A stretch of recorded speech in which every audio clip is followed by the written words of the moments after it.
सबसे पहले आप सभी को मेरा YouTube चैनल पे स्वागत है। इस वीडियो में मैं आपको NISM सीरीज 8 यानी इक्विटी डेरिवेटिव सर्टिफिकेशन एग्जामिनेशन के बारे में बताने जा रहा हूं। जैसे कि मैंने कहा कि NISM सीरीज 8 की हर एक चैप्टर में स्टेप बाय स्टेप डिस्कशन करूंगा ताकि आपको पूरी की पूरी जानकारी मिले। इस वीडियो में मैं आपको NISM सीरीज 8 की चैप्टर 3 यानी introduction to forward and future market के बारे में बताने जा रहा हूं। आशा करता हूं आपको फॉरवर्ड मार्केट के बारे में और फ्यूचर मार्केट के बारे में पूरी की पूरी जानकारी मिलेगी। इस चैप्टर का वेटेज है 20, यानी वेटेज से ही पता चलता है ये बहुत ही महत्वपूर्ण चैप्टर है। यानी इस चैप्टर से आपको 20 क्वेश्चन मिल सकती है, यानी आप 20 मार्क्स अर्न कर सकते हैं। इसीलिए आप सभी को मेरा रिक्वेस्ट है, ये वीडियो अंत तक देखिए ताकि आपको पूरे के पूरे 20 मार्क्स मिले। और अगर मेरा वीडियो आपको सही लगा, अच्छा लगा, तो मेरा YouTube चैनल को सब्सक्राइब कीजिए और बेल आइकन को ज़रूर दबाएं। आप चाहे तो लाइक कर सकते हैं, आप फॉरवर्ड कर सकते हैं अपने दोस्त को, आप चाहे तो कमेंट भी लिख सकते हैं। तो चलिए, सबसे पहले मैं एजेंडा के ऊपर बात करूंगा। एजेंडा में सबसे पहले डिस्कस करूंगा इंट्रोडक्शन टू फॉरवर्ड कॉन्ट्रैक्ट, यानी फॉरवर्ड कॉन्ट्रैक्ट क्या होता है उसके बारे में बताऊंगा। उसके बाद मैं आपको फ्यूचर कॉन्ट्रैक्ट के बारे में बताऊंगा। फ्यूचर कॉन्ट्रैक्ट क्या होती है, ये किस तरह काम करती है, उसका हर एक फीचर्स के ऊपर बात करूंगा। इसके बाद मैं आपको फ्यूचर कॉन्ट्रैक्ट का कुछ कॉन्ट्रैक्ट स्पेसिफिकेशन के बारे में बात करूंगा। इसके बाद मैं आपको फ्यूचर कॉन्ट्रैक्ट की कुछ इंपॉर्टेंट टर्मिनोलॉजीज जो यूज होती है उसके बारे में मैं आपको जानकारी दूंगा। उसके बाद मैं आपको फ्यूचर कॉन्ट्रैक्ट और फॉरवर्ड कॉन्ट्रैक्ट का कंपैरिजन बताऊंगा ताकि आपको दोनों का डिफरेंस समझ में आए। इसके बाद मैं आपको फ्यूचर कॉन्ट्रैक्ट का पे ऑफ चार्ट के बारे में बताऊंगा, आप किस तरह प्रॉफिट कमा सकते हैं, आपको किस तरह लॉस भी हो सकता है। तो प्रॉफिट एंड लॉस का हर एक पॉइंट्स में कवर करूंगा। और आखिर में मैं आपको फ्यूचर प्राइसिंग और प्राइस डिस्कवरी के बारे में बताऊंगा। तो चलिए स्टार्ट करते हैं। एजेंडे के हिसाब से सबसे पहला डिस्कशन थी इंट्रोडक्शन टू फॉरवर्ड कॉन्ट्रैक्ट के ऊपर, यानी फॉरवर्ड कॉन्ट्रैक्ट क्या है और ये फॉरवर्ड कॉन्ट्रैक्ट किस तरह काम करती है उसके बारे में जानकारी देने वाला हूं। फॉरवर्ड कॉन्ट्रैक्ट क्या है और किस तरह काम होती है, इसको समझाने के लिए मैं एक एग्जांपल देता हूं। एक बहुत ही सिंपल सा एग्जांपल जो है कि आलू के ऊपर। आप देख सकते हैं स्क्रीन के नीचे आलू की पिक्चर है, तो मैं आलू का एग्जांपल देने वाला हूं। आलू एक ऐसा एक प्रोडक्ट है जो हम लोग सभी जानते हैं, और आलू का जो बाइसेल होती है एक बहुत ही सिंपल प्रोसेस में होती है, ये सबको समझ में आती है। तो चलिए फॉरवर्ड कॉन्ट्रैक्ट किस तरह काम करती है तो उसके बारे में बात करते हैं। तो मान लीजिए यहाँ पर एक किसान है जिसका नाम है बाजीज, वो अपना आलू बेचना चाहते हैं, और एक बायर है जिसका नाम है कियाना, वो आलू खरीदना चाहती है। तो सिंपल सी बात है, बाजीज आलू बेचना चाहते हैं और कियाना आलू खरीदना चाहती है, तो दोनों के बीच में कॉन्ट्रैक्ट हो सकता है। अब कॉन्ट्रैक्ट किस तरह होगी, इसमें दो सिनारी हो सकता है। पहला सिनारी, मान लीजिए आलू भी रेडी है और पैसा भी रेडी है, तो ऐसे केसेस में जिस दिन कॉन्ट्रैक्ट होगा उस दिन पेमेंट भी हो जाएगा और आलू का डिलीवरी भी हो जाएगा। तो ये सिनारी हो सकता है। और एक सिनारी हो सकता है कि आलू अभी रेडी नहीं है और पैसा भी रेडी नहीं है, लेकिन कॉन्ट्रैक्ट अभी रेडी हो जाएगा, सारे टर्म्स कंडीशन भी बन जाएगा, आलू की क्वालिटी क्या होगी, कितने पैकेट बाई सेल किया जाएगा, ये सारे रेडी हो जाएगा, लेकिन सेटलमेंट अभी नहीं होगी, कुछ दिन के बाद होगी। जिस दिन सेटलमेंट होगी उस दिन आलू का डिलीवरी भी होगी और पैसा भी पेमेंट किया जाएगा। तो इस तरह का दो सिचुएशन हो सकता है। तो पहला सिचुएशन, पहला जो सिनारी है उसके बारे में बात करते हैं। तो यहाँ पर आप देख सकते हैं, जैसे कि यहाँ पे एग्जांपल देख रहा है कि सिनारी 1 है, आज बाजीस और कियाना के बीच में कॉन्ट्रैक्ट हो रही है, यानी बाजीस आलू बेचना चाहते हैं और कियाना आलू खरीदना चाहती है। उसके लिए एक बैग आलू की प्राइस जो है 500 रुपया डिसाइड हुआ आज के दिन में। तो इस तरह का प्राइस को हम लोग स्पॉट प्राइस भी कहते हैं। और क्वांटिटी डिसाइड हुआ 10 बैग आलू, तो उसके हिसाब से ऑर्डर अमाउंट अगर देखेंगे तो 5000 रुपया है। एक बैग आलू की प्राइस 500 है, तो 10 बैग की आलू की प्राइस 5000 रुपया होती है, यानी पेमेंट करना है 5000 रुपया की। जैसे कि मैंने बोला कि पैसा भी रेडी है और आलू भी रेडी है, तो पेमेंट आज कर सकते हैं और उसके बदले में आलू 10 बैग की आलू जो है उसका भी डिलीवरी आज ही हो सकता है। ये कॉन्सेप्ट बहुत ही सिंपल सी है। जैसे हम लोग बाजार में जाते हैं सब्जियां खरीदने के लिए, सब्जी वालों को हम लोग पैसा देते हैं और उसके बदले में सब्जी मिल जाते हैं। या फिर मान लीजिए आप मोबाइल खरीदना चाहते हैं, मोबाइल के शोरूम पे गए, तो मोबाइल चूज करने के बाद आप उसके बदले में पैसा दे देते हैं और दुकानदार आपको मोबाइल दे देते हैं। यानी पैसा दो और सामान लो, इसमें कोई उधार बाकी सिस्टम नहीं चलती। तो इस तरह का जो कॉन्ट्रैक्ट है इसको हम लोग कैश कॉन्ट्रैक्ट कहते हैं। यानी जो भी होगा कैश में होगा, पैसा दो और सामान लो, सिंपल सी बात है। लेकिन और एक सिनेरियो के बारे में बताया जहां पर आलू रेडी नहीं है, पैसा भी रेडी नहीं है, लेकिन कॉन्ट्रैक्ट आज ही होगा। तो ऐसा सिचुएशन और एक देख लेते हैं, जो यहाँ पे देख रहा है कि सिनेरियो 2 है। यानी कॉन्ट्रैक्ट आज हो रहा है, सारे टर्म्स कंडीशन आज ही फाइनल होगा, लेकिन आलू रेडी नहीं है, पैसा रेडी नहीं है, लेकिन सारे डिसीजन आज ही लिया जाएगा। तो यहाँ पर एक प्राइस डिसाइड की जा रही है। एक बैग आलू का प्राइस 500 रुपया होगा। ये प्राइस आज की प्राइस नहीं है, जिस दिन सेटलमेंट होगी यानी पैसा दिया जाएगा और उसके बदले में आलू डिलीवरी किया जाएगा, तो उस दिन का प्राइस, इसको एक्चुअली फॉरवर्ड प्राइस कहा जाता है। तो एक बैग आलू की फॉरवर्ड प्राइस है 500 रुपया और 10 बैग आलू की कॉन्ट्रैक्ट हो रही है। तो ऑर्डर अमाउंट हो गया 5000 रुपया, यानी पेमेंट करना है 5000 रुपया 10 बैग आलू के लिए। लेकिन जैसे कि मैंने बोला कि अभी आलू रेडी नहीं है, पैसा भी रेडी नहीं है, ये सारे सेटलमेंट होगा 3 महीने के बाद। 3 महीने के बाद कियाना 5000 रुपया पेमेंट करती है और उसके बदले में बाजीस 3 महीने के बाद 10 बैग आलू कियाना को डिलीवरी करता है। यानी सारे कॉन्ट्रैक्ट का decision, terms condition, quantity, quality, सारे चीज आज के दिन में डिसाइड हो रही है, लेकिन सेटलमेंट 3 महीने के बाद हो रही है। यानी पेमेंट और डिलीवरी 3 महीने के बाद होगी। तो इस तरह का कॉन्ट्रैक्ट को हम लोग फॉरवर्ड कॉन्ट्रैक्ट कहते हैं। तो जैसे कि मैंने बोला, इस तरह का कॉन्ट्रैक्ट को फॉरवर्ड कॉन्ट्रैक्ट कहा जाता है। तो यहाँ पर कियाना एक बायर है, यानी फॉरवर्ड कॉन्ट्रैक्ट को कियाना ने बाय किया। तो इस तरह का कॉन्ट्रैक्ट का जो नाम है लॉन्ग फॉरवर्ड कॉन्ट्रैक्ट कहा जाता है। यानी बाय कॉन्ट्रैक्ट को लॉन्ग फॉरवर्ड कॉन्ट्रैक्ट कहा जाता है। उसी तरह बाजिस ने यहाँ पर फॉरवर्ड कॉन्ट्रैक्ट को सेल किया, तो इस तरह का कॉन्ट्रैक्ट को शॉर्ट फॉरवर्ड कॉन्ट्रैक्ट कहा जाता है। अब मैं आपको फॉरवर्ड कॉन्ट्रैक्ट की डेफिनेशन समझाता हूँ। देखिए, डेफिनेशन बहुत ही आसान है। अगर आपको लास्ट एग्जाम्पल जो आलू की कॉन्ट्रैक्ट थी कियाना और बाजिस के बीच में, अगर वो एग्जाम्पल याद है तो ये डेफिनेशन आसानी से आपको समझ में आएगा।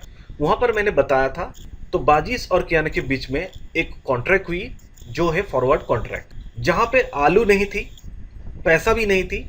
आलू का पैसा का जो सेटलमेंट है वो फ्यूचर में होने वाली थी आफ्टर 3 महीने के बाद, लेकिन सारे के सारे टर्म्स कंडीशन, कितना क्वांटिटी बाय करनी है, कितने रेट में बाय सेल होगी, क्वालिटी किस तरह रहेगी, कौन सी चीज़ की बाय सेल होगी यानी आलू की, वो सारे के सारे टर्म्स कंडीशन जिस दिन कॉन्ट्रैक्ट होती है उसी दिन डिसाइड होती है। लेकिन पेमेंट और डिलीवरी वो 3 महीने के बाद होने वाली थी। तो यहाँ पर आप डेफिनेशन में देख सकते हैं, a forward contract is an agreement made directly between 2 parties to buy or sell an asset on a specific date in the future at the terms decided today। यानी फॉरवर्ड कॉन्ट्रैक्ट ऐसा एक agreement है जो buyer और seller के बीच में directly होती है कोई एसेट को बाय सेल करने के लिए। उसके लिए एक स्पेसिफिक फ्यूचर डेट रहती है और सारे के सारे टर्म्स कंडीशन, यानी कितनी क्वांटिटी बाय सेल होगी, क्या प्राइस रहेगी, उसका क्वालिटी किस तरह रहेगी, वो सारे चीज़ जिस दिन कॉन्ट्रैक्ट होती है उसी दिन डिसाइड होती है। अब आपके मन में एक सवाल हो सकता है, इस तरह का कॉन्ट्रैक्ट क्यों होती है जब सामान ही नहीं है, पैसा भी नहीं है, लेकिन कॉन्ट्रैक्ट हो गई, ये क्या बात हुई? देखिए, इस तरह का कॉन्ट्रैक्ट बहुत ही इंपॉर्टेंट होता है। तो मैं आपको समझाता हूँ ये कॉन्ट्रैक्ट क्यों किया जाता है। जैसे कि मैंने कहा लास्ट एग्जाम्पल में बाजिस और कियाना के बीच में कॉन्ट्रैक्ट हुआ जो एक फॉरवर्ड कॉन्ट्रैक्ट थी, जो मैंने आपको सिनेरियो 2 में दिखाया। कियाना वहाँ पर बायर थी जो आलू खरीदने वाली थी और बाजिस वहाँ पर एक सेलर था जो आलू बेचने वाला था। अब दोनों का प्रेडिक्शन अलग अलग होता है। देखिए, जैसे कि मैंने बोला कि 3 महीने के बाद सेटलमेंट होगा, यानी कियाना पैसा देगी और बाजिस आलू का डिलीवरी देगा। अब 3 महीने के बाद क्या होने वाली है किसी को पता है क्या? क्या बाजिस को पता है? क्या कियाना को पता है? किसी को भी जानकारी नहीं। इसीलिए वो लोग अपने आप को सेफ रखने के लिए आज के दिन में कॉन्ट्रैक्ट कर लेते हैं। बायर यानी कियाना, उसने डिसाइड किया कि 500 रुपया पर बैग आलू का कॉन्ट्रैक्ट डिसाइड किया। क्यों किया? इसका मेन रीजन है उसका एक प्रेडिक्शन है जो हो सकता है 3 महीने के बाद आलू का प्राइस बहुत ऊपर चले जाए। मान लीजिए 3 महीने के बाद आलू का प्राइस 600 रुपया पर बैग सेल हो रही है, तब वो अगर खरीदते हैं तो 600 रुपया करके देना पड़ेगा। लेकिन आज के दिन में अगर कॉन्ट्रैक्ट कर लेती है तो पर बैग उसको 500 रुपया करके देना पड़ेगा, लेकिन पेमेंट तो अभी नहीं करना है, 3 महीने के बाद ही करनी है। तो उसके लिए 100 रुपये का फायदा हो जाती है अगर उसका प्रेडिक्शन सही होती है। तो उसका प्रेडिक्शन यही रहता है कि इन फ्यूचर प्राइस ऊपर जा सकती है, इसीलिए वो फॉरवर्ड कॉन्ट्रैक्ट में आती है। उसी तरह 22 यहाँ पर एक सेलर था जो आलू बेच रहे थे, उसका भी एक प्रेडिक्शन होती है, उसको लगता है कि प्राइस गिर सकती है 3 महीने के बाद, इसीलिए उसने भी आज के दिन में 500 रुपया पर बैग आलू का प्राइस डिसाइड कर लिया, फॉरवर्ड कॉन्ट्रैक्ट कर लिया कियाना के साथ। उसको ये फील होता है 3 महीने के बाद अगर प्राइस नीचे गिरी, मान लीजिए 400 रुपया करके पर बैग सेल हो रही है, तो उसको 400 रुपये करके बेचना पड़ेगा, यानी उसका 100 रुपये का घटा हो सकता है, लॉस हो सकता है। तो इसीलिए वो आज के दिन में वो फॉरवर्ड कॉन्ट्रैक्ट कर लेता है। आलू की प्राइस चाहे नीचे गिरे उससे कोई मतलब नहीं है, 3 महीने के बाद उसको 500 रुपया पर बैग करके ही पेमेंट मिलेगी। अगर 3 महीने के बाद एक बैग आलू का प्राइस अगर 400 रुपया भी है, तब भी उसको 500 रुपया करके ही कियाना को पेमेंट करना है बाजिश को। तो इसी तरह बाजिश भी अपने आप को सेव कर लेते हैं। अब ये सारे चीज अपने आप का प्रेडिक्शन के ऊपर है। बायर का प्रेडिक्शन सोच अलग होती है, सेलर का प्रेडिक्शन सोच अलग होती है। दोनों को अपने आप को सेफ रखने के लिए इस तरह के फॉरवर्ड कॉन्ट्रैक्ट करते हैं। लेकिन किसको फायदा होती है, किसको लॉस होती है, ये तो फ्यूचर में पता चलेगा। जब 3 महीना होगा, 3 महीने के बाद जिस दिन पेमेंट करना है, तब पता चलेगा किसको प्रॉफिट हो रही, किसको लॉस हो रही, किसका प्रेडिक्शन सही हुई, किसका प्रेडिक्शन गलत हुई। इस तरह का फॉरवर्ड कॉन्ट्रैक्ट कमोडिटीज मार्केट में यूज होती है, फॉरेन एक्सचेंज में यूज होती है, इक्विटी मार्केट में, इंटरेस्ट रेट मार्केट में भी फॉरवर्ड कॉन्ट्रैक्ट यूज होती है। अब मैं आपको फॉरवर्ड कॉन्ट्रैक्ट की एसेंशियल फीचर्स के बारे में बताने जा रहा हूँ। देखिए, फॉरवर्ड कॉन्ट्रैक्ट अगर होती है तो इसमें 2 इंपॉर्टेंट फीचर्स होती है। सबसे पहला फीचर्स है कि ये एक बायलैटरल कॉन्ट्रैक्ट, यानी यहाँ पर 2 पार्टीज रहते हैं, एक बायर होती है और एक सेलर होती है, और बायर सेलर के बीच में कॉन्ट्रैक्ट होती है। जैसे कि मेरा लास्ट एग्जांपल में जहाँ पे आलू बाई सेल हो रही थी, वहाँ पर बायर थी कियाना और सेलर था बाजिश। तो बाजिश और कियाना के बीच में कॉन्ट्रैक्ट हुई। और दूसरा इंपॉर्टेंट फीचर्स है जो है कि जिस दिन कॉन्ट्रैक्ट होती है उसी दिन सारे के सारे टर्म्स कंडीशन डिसाइड हो जाती है। अब कौन सी टर्म्स कंडीशन डिसाइड होगी, तो जो भी कॉन्ट्रैक्ट बन रही है उस कॉन्ट्रैक्ट में जिस एसेट की बाई सेल हो रही है उसका प्राइस क्या होगी, कितनी क्वांटिटी का बाई सेल होगी, प्रोडक्ट की या फिर एसेट की क्वालिटी किस तरह रहेगी, जब एसेट की डिलीवरी की जाएगी उस समय कौन सी टर्म्स और कंडीशन मेंटेन करना है, और जब एसेट की सेटलमेंट होगी, पेमेंट होगी, तो उस समय पेमेंट किस तरह की जाएगी। ये सारे के सारे टर्म्स कंडीशन जिस दिन कॉन्ट्रैक्ट होती है उसी दिन फाइनल होती है, उसी दिन डिसाइड होती है और वो फिक्स रहती है। 3 महीने के बाद जब सेटलमेंट होती है उसी कॉन्ट्रैक्ट के आधार पे, उसी टर्म्स कंडीशन के आधार पे वो सेटलमेंट की जाती है। कोई भी टर्म्स कंडीशन चेंज नहीं होती है। तो आमतौर पे अगर आप देखेंगे तो फॉरवर्ड कॉन्ट्रैक्ट बहुत ही आसान है, इसमें बहुत सारे लोग काम भी करते हैं और आसानी से काम कर सकते हैं। लेकिन इसमें कुछ लिमिटेशन भी है, कुछ प्रॉब्लम भी है। अब वो लिमिटेशन क्या है? बेसिकली 2 ही लिमिटेशन है जो मैं यहाँ पे बता रहा हूँ। देखिए, सबसे पहला लिमिटेशन है लिक्विडिटी रिस्क, यानी फॉरवर्ड जो मार्केट है यहाँ पर, जैसे कि मैंने बोला, ये एक टेलर मेड कॉन्ट्रैक्ट है, यानी बायलैटरल कॉन्ट्रैक्ट है। यहाँ पे 2 पार्टीज की जरूरत है, एक बायर होती है और एक सेलर होती है। बायर और सेलर के बीच में कॉन्ट्रैक्ट होती है। अब इसमें एक एसेट को बाई सेल की जाती है जिसको हम लोग अंडरलाइंग एसेट कहते हैं। मेरा लास्ट एग्जांपल में जैसे कि मैंने बताया, आलू की बाई सेल हो रही थी कियाना और बाजिश के बीच में। कियाना बायर थी और बाजिश सेलर था, तो दोनों के बीच में कॉन्ट्रैक्ट हुआ। लेकिन फॉरवर्ड कॉन्ट्रैक्ट कभी भी एक्सचेंज में लिस्टेड नहीं होती है। एक्सचेंज में अगर लिस्टेड नहीं होती है तो हर किसी को पता नहीं चलता। अगर किसी को बाई करना है, किसी को सेल करना है, अगर एक्सचेंज में लिस्टेड नहीं है तो कहां से पता चलेगा? अगर उसको जानकारी है मार्केट के बारे में तभी उसको पता चलता है। अगर जानकारी नहीं रहता है प्रोडक्ट के बारे में, मार्केट के बारे में, तो उसको पता नहीं चलता है कौन सी चीज की बाई हो रही है, कौन सी चीज की सेल हो रही है फॉरवर्ड मार्केट में। तो बहुत समय बायर और सेलर की कमी होती है, बहुत समय बायर और सेलर नहीं मिलती है, जिसके वजह से कॉन्ट्रैक्ट को कंप्लीट नहीं किया जा सकता। मान लीजिए आपके पास एक कॉन्ट्रैक्ट है, आप उसको बेचना चाहते हैं, लेकिन उसको खरीदने के लिए तो कोई होना चाहिए, और इस तरह का कॉन्ट्रैक्ट एक्सचेंज में लिस्टेड नहीं है, जिसके वजह से किसी को पता भी नहीं चल रहा है। बहुत सारे लोग जानते नहीं है आप जिसमें कॉन्ट्रैक्ट करना चाहते हैं, इसीलिए बायर भी नहीं मिल रहा है। तो इस तरह का जो रिस्क है, इस तरह के रिस्क को हम लोग लिक्विडिटी रिस्क कहते हैं। और एक रिस्क है जिसको हम लोग काउंटर पार्टी रिस्क कहते हैं। इस तरह का रिस्क एक इकोनॉमिक लॉस हो जाता है, यानी पैसों का लॉस हो जाता है। जिस तरह का टर्म्स कंडीशन दिया जाता है कॉन्ट्रैक्ट में, अगर वो मेंटेन नहीं होता है तो कोई ना कोई एक पार्टी का लॉस हो जाता है फिनेंशियल। तो काउंटर पार्टी रिस्क समझाने के लिए मैं आपको वही एग्जांपल देता हूँ। तो मेरा पिछले एग्जांपल पे जो बाजीज था वो सेलर था, जहां पर वो एक बैग आलू की प्राइस 500 रुपया डिसाइड किया था, यानी 500 रुपया करके वो आलू बेचना चाहता है हर एक बैग के लिए। उसका प्रेडिक्शन यही था कि 3 महीने के बाद आलू की प्राइस 500 से कम हो सकती है, इसीलिए उसने 500 रुपया में कॉन्ट्रैक्ट कर लिया कियाना के साथ। लेकिन मान लीजिए 3 महीने के बाद आलू की प्राइस पर बैग थोड़ा ऊपर चली गई। मान लीजिए एक बैग आलू की प्राइस 600 रुपया हो गई। अब उसको ये समझ में आया, मैंने तो 500 रुपये में कॉन्ट्रैक्ट कर लिया, यानी कियाना बाजीज को 500 रुपये करके ही पेमेंट करेगी। लेकिन 3 महीने के बाद अभी तो आलू की एक बैग की प्राइस है 600 रुपया करके मिलना चाहिए, यानी यहाँ पर उसका 100 रुपया पर बैग में लॉस हो रही है। तो ऐसे केसेस में बाजीज अपना कॉन्ट्रैक्ट को वॉइड कर सकती है। तो इस तरह का रिस्क को हम लोग काउंटर पार्टी रिस्क कहते हैं। सेम चीज कियाना के लिए भी हो सकता है। कियाना को अगर लगता है 500 रुपया में उसने फॉरवर्ड कॉन्ट्रैक्ट साइन किया, यानी 500 रुपया करके वो बाई करना चाहता है, उसका प्रेडिक्शन था का शेयर का प्राइस ऊपर जाने वाली है। अब 3 महीने के बाद एक बैग आलू के प्राइस हो गए 400 रुपये, यानी उसको ऐसा लगा मैं तो 500 रुपये करके दे रहा हूँ, लेकिन बाजार में तो 400 रुपये में आलू मिल रही है। तो ऐसे केसेस में उसका पर बैग में 100 रुपये करके लॉस हो रही है। तो ऐसे केसेस में भी वो कॉन्ट्रैक्ट वॉइड कर सकती है।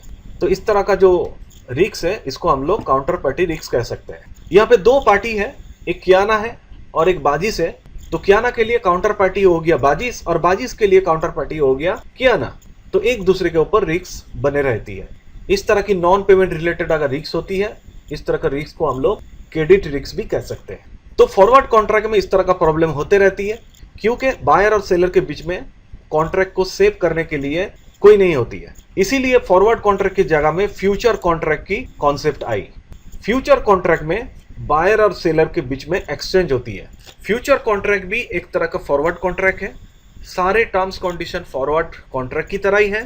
फॉरवर्ड कॉन्ट्रैक्ट के बीच में बायर और सेलर के बीच में कोई एक्सचेंज नहीं होती है, लेकिन फ्यूचर कॉन्ट्रैक्ट में बायर और सेलर के बीच में एक्सचेंज होती है। इसी तरह काउंटर पार्टी रिलेटेड रिस्क और लिक्विडिटी रिलेटेड रिस्क, उसको ओवरकम करने के लिए फ्यूचर कॉन्ट्रैक्ट मार्केट में लॉन्च हुई थी। जैसे कि मैंने कहा, फॉरवर्ड कॉन्ट्रैक्ट में बहुत सारे लिमिटेशन होती है, बहुत सारे प्रॉब्लम होती है। उस प्रॉब्लम को ओवरकम करने के लिए मार्केट में फ्यूचर कॉन्ट्रैक्ट को लाई गई। देखिए, फ्यूचर कॉन्ट्रैक्ट भी एक फॉरवर्ड कॉन्ट्रैक्ट की तरह ही है, लेकिन एक स्टैंडर्डाइज फॉर्मेट में काम करती है। इसको हम लोग स्टैंडर्डाइज फॉरवर्ड कॉन्ट्रैक्ट कह सकते हैं। फॉरवर्ड कॉन्ट्रैक्ट में सबसे बड़ी दिक्कत थी, बायर और सेलर के कॉन्ट्रैक्ट के बीच में कोई एक्सचेंज नहीं होती थी, जिसके वजह से बहुत सारी लिमिटेशन होती थी। जैसे कि मैंने कहा कि counter party risk, liquidity risk, इस तरह का रिस्क फॉरवर्ड मार्केट में है। लेकिन उसी फॉरवर्ड कॉन्ट्रैक्ट में अगर बायर और सेलर के बीच में अगर एक्सचेंज होती तो कभी इस तरह का रिस्क नहीं होती, क्योंकि जो भी कॉन्ट्रैक्ट होती वो सारे के सारे कॉन्ट्रैक्ट एक्सचेंज के द्वारा होती, एक्सचेंज के माध्यम से होती। इसीलिए फ्यूचर कॉन्ट्रैक्ट एक स्टैंडर्डाइज फॉरवर्ड कॉन्ट्रैक्ट है जो एक्सचेंज के माध्यम से होती है। तो फ्यूचर कॉन्ट्रैक्ट क्या है? फ्यूचर कॉन्ट्रैक्ट ऐसा एक कॉन्ट्रैक्ट है बायर और सेलर के बीच में जो एक्सचेंज के द्वारा होती है। इसमें बायर और सेलर के बीच में बाई सेल का एग्रीमेंट होती है, एक फिक्स अमाउंट की, चाहे वो कमोडिटी हो सकती है या फिर फाइनेंशियल एसेट हो सकती है। उसके लिए एक फ्यूचर डेट डिसाइड होती है और एक एग्रीड प्राइस भी डिसाइड होती है, जो उस फ्यूचर डेट में कौन सी प्राइस में कॉन्ट्रैक्ट का सेटलमेंट होगी। यानी डेफिनेशन से पता चलता है, definition similar to forward contract है।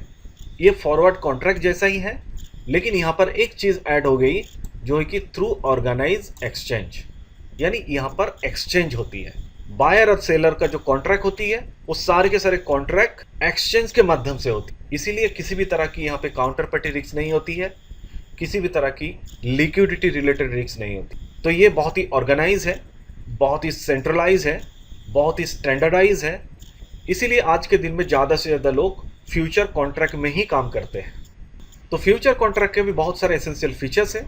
तो चलिए उन फीचर्स को एक एक करके डिस्कस करते हैं। सबसे पहला इंपॉर्टेंट फीचर्स है, फॉरवर्ड कॉन्ट्रैक्ट की तरह यहाँ पर भी दो पार्टीज होती है। फ्यूचर कॉन्ट्रैक्ट में भी यहाँ पर एक बायर होती है और एक सेलर होती है, दोनों के बीच में कॉन्ट्रैक्ट होती है। यहाँ पर जो भी कॉन्ट्रैक्ट होती है वो एक्सचेंज के द्वारा होती है। फॉरवर्ड कॉन्ट्रैक्ट में कोई एक्सचेंज नहीं होती थी, लेकिन फ्यूचर कॉन्ट्रैक्ट में बायर और सेलर के बीच में जो कॉन्ट्रैक्ट होती है वो सारे के सारे कॉन्ट्रैक्ट एक्सचेंज के माध्यम से ही होती है।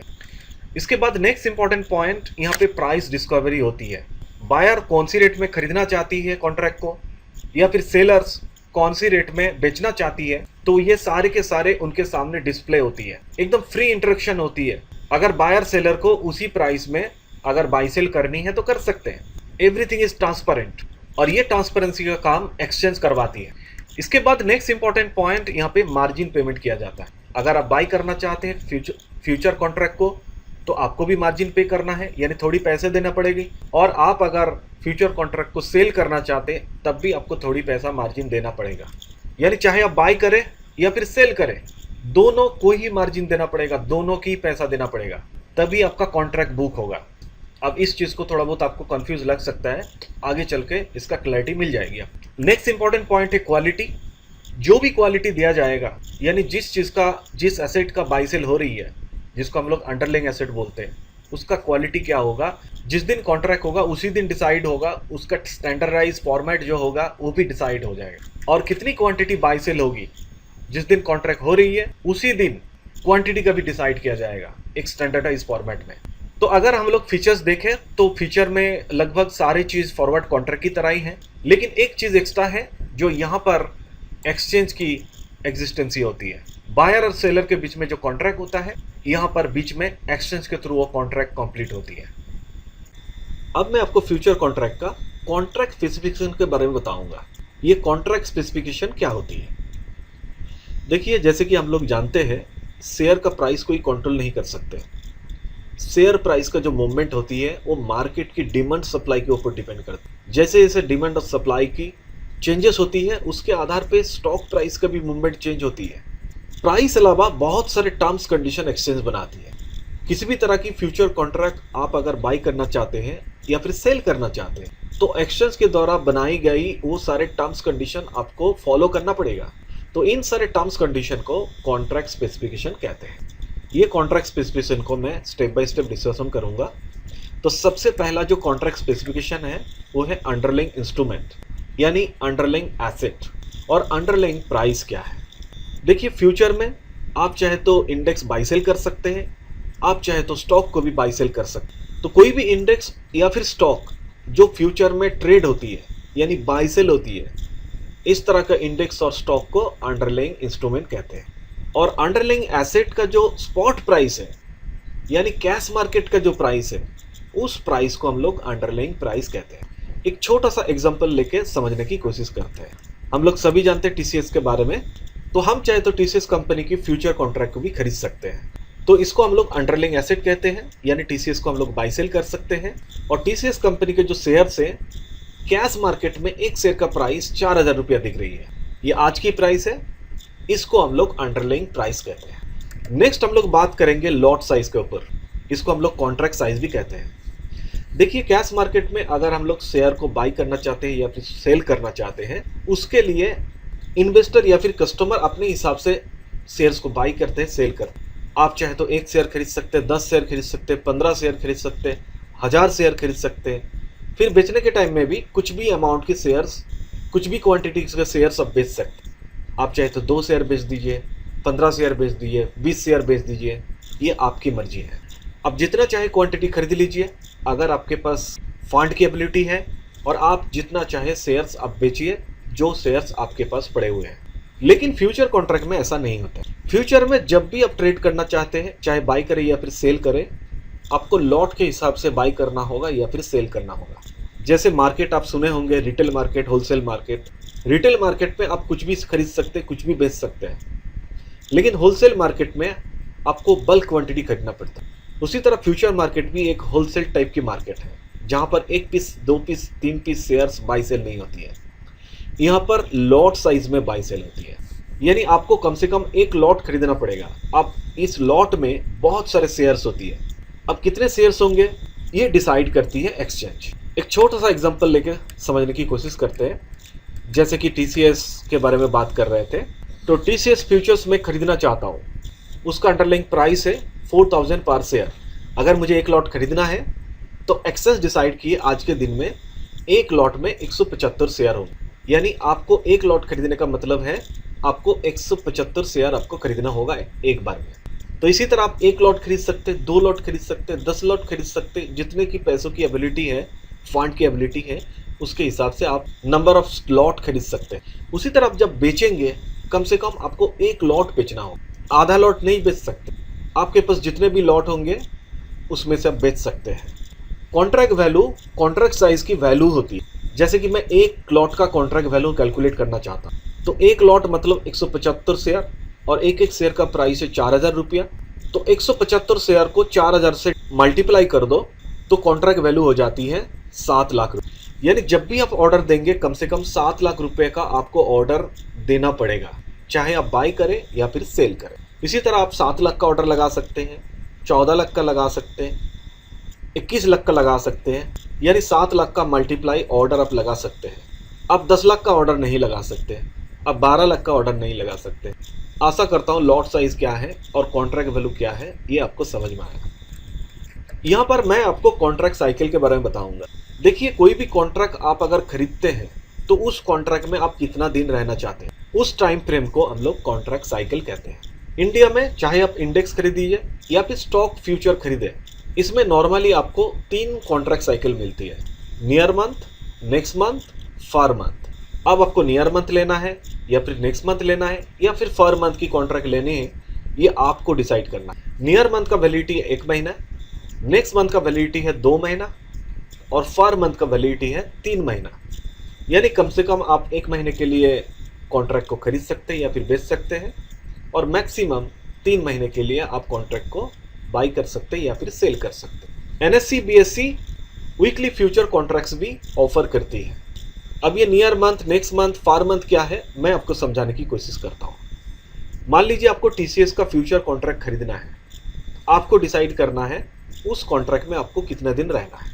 आपने डिसाइड किया कि 1 महीने के लिए रहना है, तो जिस महीने का आप कॉन्ट्रैक्ट लेते हैं अगर वो 1 महीने तक वैलिड होती तो उसको हम लोग नियर मंथ कहते हैं।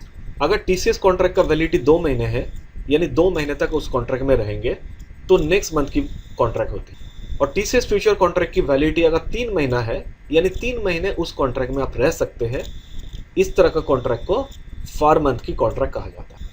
आशा करता हूँ आपको कॉन्ट्रैक्ट साइकिल समझ में आया। जैसे कि कॉन्ट्रैक्ट साइकिल के बारे में बताया, उसी तरह कॉन्ट्रैक्ट साइकिल एक ना एक दिन खत्म होती है।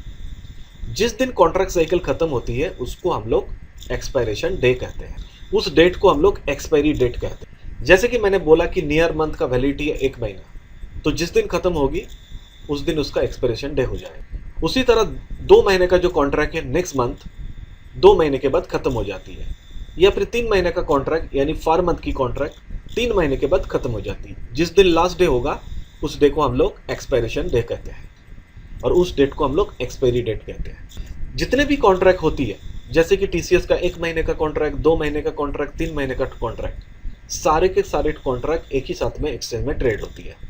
आपकी मर्जी है, आपको 1 महीने का लेना है या 2 महीने का लेना है या 3 महीने का लेना है। अब सवाल है कि एक्सपायरी कब होगी, वो डेट कौन सी है। जिस महीने का कॉन्ट्रैक्ट लेंगे उस महीने का जो लास्ट थर्सडे होती है उसी दिन एक्सपायरी होती है, उसी दिन कॉन्ट्रैक्ट खत्म होती है। उस महीने का सारे के सारे कॉन्ट्रैक्ट उसी दिन सेटल होती है, क्लोज होती है। उसके बाद और उस कॉन्ट्रैक्ट के ऊपर किसी भी तरह की ट्रेड की परमिशन नहीं होती है। यानी एक्सपायरी हो जाने के बाद उस कॉन्ट्रैक्ट का कोई वैल्यू नहीं रहती है, उसमें आप बाई भी नहीं कर सकते, उसमें आप सेल भी नहीं कर सकते। कभी कभी लास्ट थर्सडे जो होती है, जिस दिन एक्सपायरी डेट होती है, वो हॉलीडे हो जाती है, यानी उस दिन स्टॉक मार्केट बंद रहती है। अगर रेस्पेक्टिव कॉन्ट्रैक्ट मंथ का लास्ट थर्सडे ट्रेडिंग हॉलीडे है तो ऐसे केसेस में उसका 1 दिन पहले एक्सपायरी हो जाती है, यानी प्रीवियस डे में एक्सपायरी हो जाती है। यानी जो चीज़ लास्ट थर्सडे को एक्सपायरी होने वाली थी, लास्ट थर्सडे का 1 दिन पहले यानी वेडनेसडे को एक्सपायरी होगी। एक छोटा सा एग्जांपल लेके समझने की कोशिश करते हैं। मान लीजिए मैं टीसीएस फ्यूचर कॉन्ट्रैक्ट 1 महीने का लेना चाहता हूँ। अभी दिसंबर महीने चल रहा है 2024 का, आज का डेट है 4 तारीख 4 दिसंबर। तो इस कैलेंडर के हिसाब से अगर देखेंगे तो लास्ट थर्सडे है 26 दिसंबर। अगर 1 महीने का यानी दिसंबर महीने का अगर टीसीएस फ्यूचर कॉन्ट्रैक्ट में खरीदता हूँ तो 26 दिसंबर को एक्सपायरी होती है। एक्सपायरी से पहले मैं इसको खरीद भी सकता हूँ, बेच भी सकता हूँ। 26 दिसंबर के बाद और भी कुछ दिन शेयर मार्केट ओपन रहती है उस महीने का।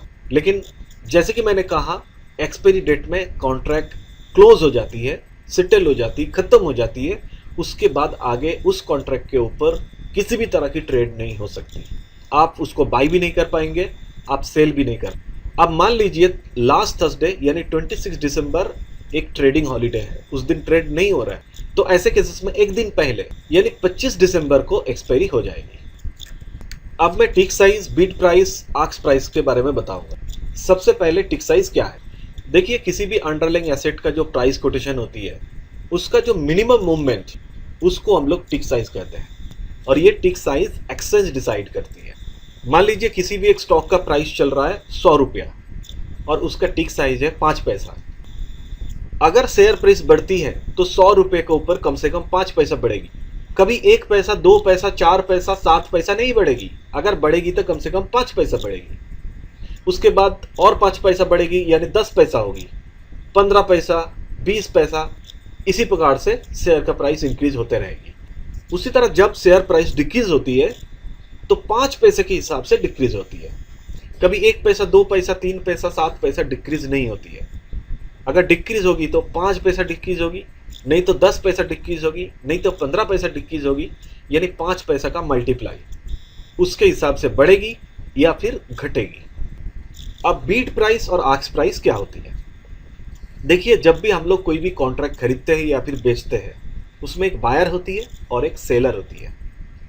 बायर कौन सी प्राइस में उस कॉन्ट्रैक्ट को खरीदना चाहते हैं, जिस प्राइस में वो खरीदना चाहते हैं उसी को हम लोग बीट प्राइस कहते हैं। और जिस प्राइस में सेलर्स अपना कॉन्ट्रैक्ट बेचना चाहते हैं उस प्राइस को आस्क प्राइस कहते हैं। आस्क प्राइस को आप ऑफर प्राइस भी कह सकते हैं। अब मैं आपको डेली सेटलमेंट और डेली सेटलमेंट प्राइस के बारे में बताऊंगा।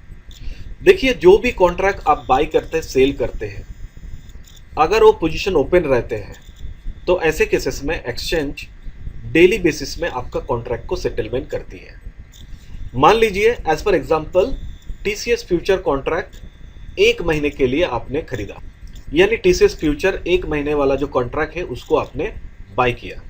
अब आपका पर्पस है कि 1 महीने तक उसमें रहे, लेकिन एक्सचेंज हर दिन उसको चेक करती है कितनी प्रॉफिट हो रहा है या फिर लॉस हो रही है। इसीलिए डेली बेसिस में सेटलमेंट करती है और ये सारे के सारे काम एक्सचेंज करती है। इस तरह का जो सेटलमेंट होती है डेली बेसिस में, इसको हम लोग डेली सेटलमेंट कहते हैं। अब सवाल है कि कौन सी प्राइस में सेटलमेंट होगी, कौन सी प्राइस में चेक किया जाएगी कि ये प्रॉफिट में चल रही है या फिर लॉस पे चल रही है, ये एक्सचेंज डिसाइड करती है। तो जिस अंडरलाइंग एसेट का स्टॉक का सेटलमेंट हो रही है, उस दिन मार्केट का लास्ट अपन आवर का जो वेटेड एवरेज प्राइस होती है फ्यूचर कॉन्ट्रैक्ट का, उसी प्राइस के आधार पे डेली सेटलमेंट डिसाइड किया जाता है। उस प्राइस को हम लोग डेली सेटलमेंट प्राइस कहते हैं। जैसे कि मैंने कहा कि हर एक अंडरलाइंग एसेट का अलग अलग कॉन्ट्रैक्ट होती है, अलग अलग एक्सपायरी होती है, इसीलिए उसका डेली सेटलमेंट प्राइस भी डिफरेंट होती है। 1 महीने का कॉन्ट्रैक्ट का डेली सेटलमेंट प्राइस अलग होगी, 2 महीने का कॉन्ट्रैक्ट का डेली सेटलमेंट प्राइस अलग होगी, 3 महीने का कॉन्ट्रैक्ट का डेली सेटलमेंट प्राइस भी अलग होगी।